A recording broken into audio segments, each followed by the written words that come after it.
Then naiyak sa binulgar ni Carla tungkol sa Kathniel. Netizens na shocks. Hindi na napigilan ni Carla Estrada ang kanyang sarili nang kanyang ibunyag ang isang lihim na matagal nang itinatago tungkol sa hiwalayang Kathniel.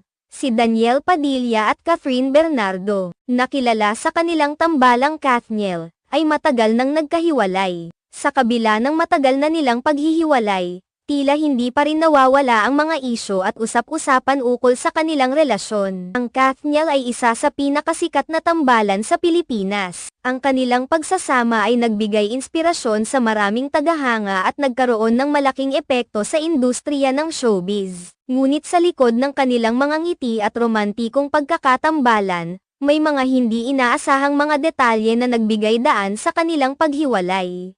Sa isang kamakailang interview, si Carla Estrada, na isang kilalang aktres at media personality, ay nagbigay